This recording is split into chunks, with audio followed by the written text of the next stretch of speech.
అన్నో అన్నో అన్నో సువార్త చెబుతామన్నా. అన్నో అన్నో అన్నో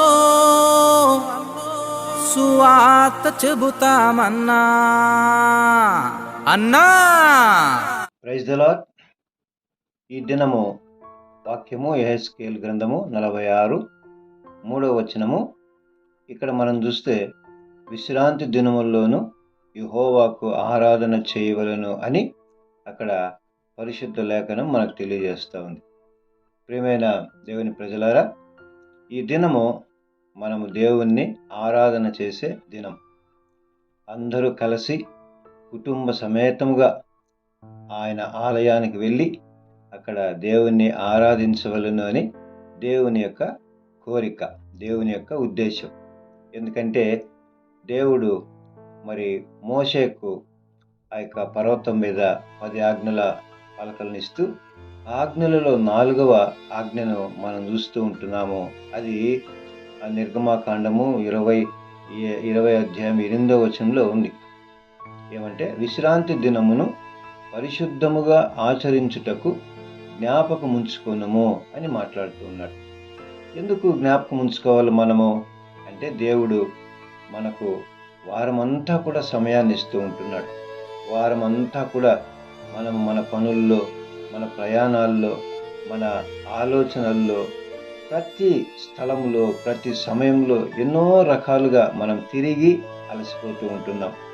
అంతేకాదు, ప్రతి స్థలంలోనూ, ప్రతి సమయంలోనూ దేవుని యొక్క సన్నిధి మనకు తోడుగా వస్తూ ఉన్నది.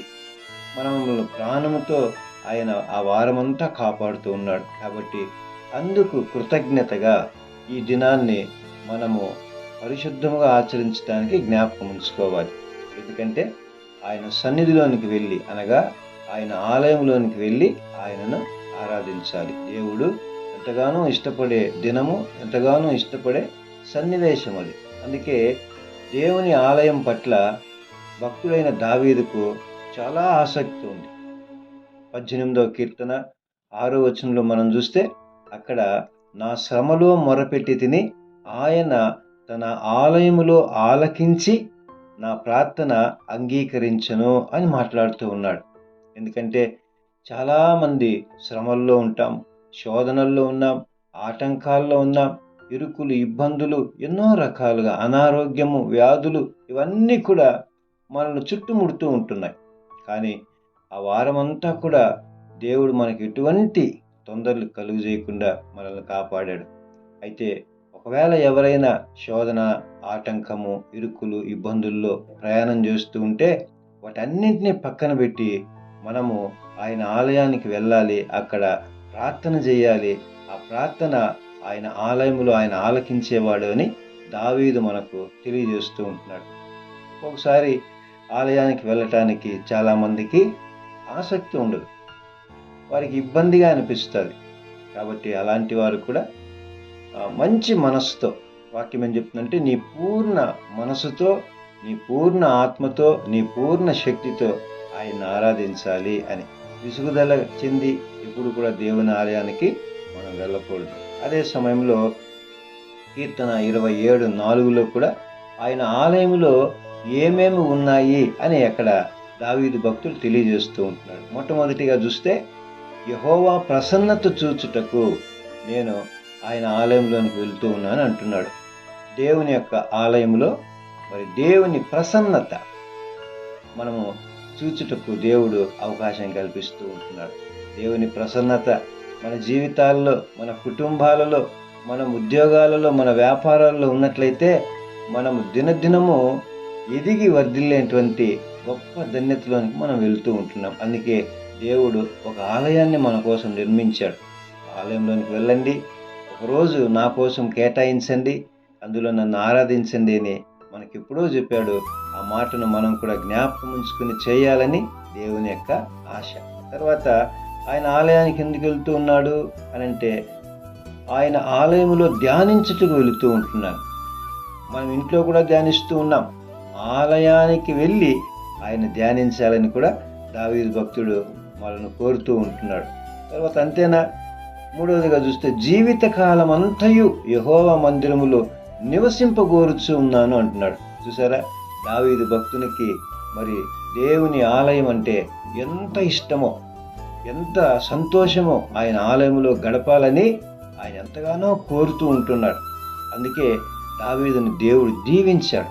దావీదును దేవుడు ఎంతగానో ఉన్నతమైన స్థానానికి నడిపించాడు. దావీదు ఎప్పుడో మారుమూల అడవుల్లో తన తండ్రి గొర్రెలను మరి కాయిచూ ఉండేటువంటి వాడు. అలాంటి వాడిని దేవుడు ఎన్నుకొని మరి అక్కడున్న ప్రజలందరికీ కూడా గొప్ప రాజుగా చేశాడు. ఉన్నతమైన స్థానానికి దేవుడు దావీదును నడిపించాడు. నా హృదయానుసారుడైన కుమారుడు అని ఆయనతో మాట్లాడుతూ ఉంటున్నాడు.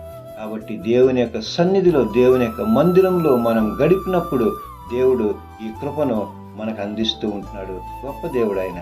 అందుకే కీర్తన 48:9 మనం చూస్తే ఇక్కడ కోరాహ కుమారులు కూడా మాట్లాడుతూ ఉన్నారు. దేవా, మేము నీ ఆలయమునందు నీ కృపను ధ్యానించితిమి అని మాట్లాడుతున్నారు. దేవుని ఆలయంలో ఇంకా ఏముందంటండి? ఆయన కృప ఉన్నది. ఎందుకంటే మరి అపోస్తుడైన పౌలు కూడా మాట్లాడుతూ ఉన్నాడు, నీ కృప నన్ను ఎంతగానో బలపరుస్తూ ఉన్నది అని, నీ కృప నన్ను ఆదరిస్తూ ఉన్నది అని, నీ కృప నన్ను ధైర్యపరుస్తూ ఉన్నది అని మాట్లాడుతూ ఉన్నాడు.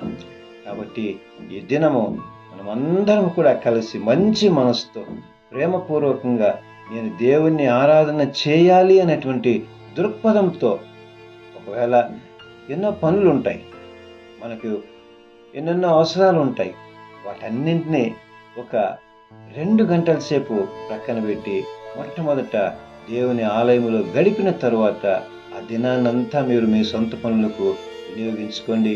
చాలామంది అంటారండి, ఇగో ఆలయంలోకి వెళితే అక్కడున్న మనుషులు సరిగా లేరండి, అక్కడున్న వాతావరణం సరిగా లేదండి, అక్కడున్నటువంటి ఎన్నో అసౌకర్యాలు మాకున్నాయి అని మాట్లాడతారు. నా ప్రియమైన దేవుని ప్రజలారా, నీవు ఆరాధనకు ఆలయానికి వెళ్ళేది దేవుణ్ణి చూడటానికి కానీ అక్కడున్న ప్రజలను నువ్వు చూడటానికి కాదు. నీకు ఇష్టం లేని వారితో నువ్వు మాట్లాడొద్దు, నీకు ఇష్టమున్న వారితో నువ్వు మాట్లాడు.